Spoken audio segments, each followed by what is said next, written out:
자유인의 선택, 리더의 아침을 깨우는 5분 고전 칼럼. 64번째 칼럼. 사생아 이온, 아테네의 왕이 되다. 사생아는 예나 지금이나 사회적인 문제가 됩니다. 사랑이 아닌 불의의 임신이 이루어진 경우 문제는 더 심각해집니다. 아이 엄마는 불법 낙태나 출산 후 아이를 내다버리는 극단적 선택을 하는 경우도 적지 않습니다. 아테네의 전설적인 왕 에렉테우스의 딸 크레우사도 그랬습니다. 그녀는 어느 날 아폴론에게 겁탈을 당해 사생아 이온을 낳자 아크로폴리스 아래에 있는 동굴에 갖다 버렸습니다. 에우리피데스의 비극 작품 이온에 나오는 이야기입니다. 이온을 발견한 헤르메스는 그 아이를 델포이의 아폴론 신전으로 데려가 심부름꾼으로 자라게 했습니다. 훗날 크레우사는 크수토스와 결혼하지만 아이를 낳지 못하자 출산 기원을 위해 남편과 함께 델포이의 아폴론 신전을 찾아갑니다.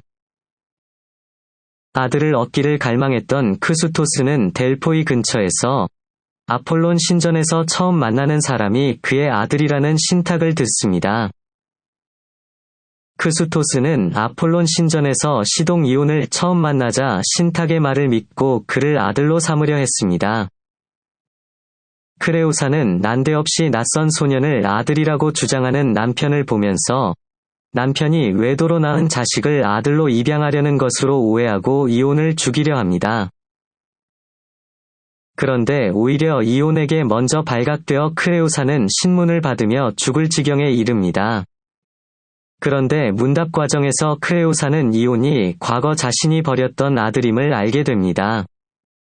극적인 모자상봉이 이루어졌습니다. 하지만 이온은 자신을 버렸던 크레우사를 원망했고, 크레우사는 아폴론이 자신의 아들을 돌보지 않고 방임했다고 넋두리합니다. 이온은 정말로 아폴론의 아들이었을까요? 이온은 이를 믿지 못해 크레우사를 추궁합니다. 어머니는 처녀들이 흔히 그러하듯 실족하여 은밀한 사랑에 빠졌으면서 신에게 허물을 떠넘기시는 것은 아닌지, 저로 인해 치욕을 당하는 것을 피하시려고 제 아버지는 신이 아닌데도 어머니께서 아폴론에게 저를 낳아드렸다고 주장하시는 것이 아닌지. 이온은 자신이 버려진 사생아라고 생각했습니다. 최소한 생물학적으로는 그것이 사실이었습니다.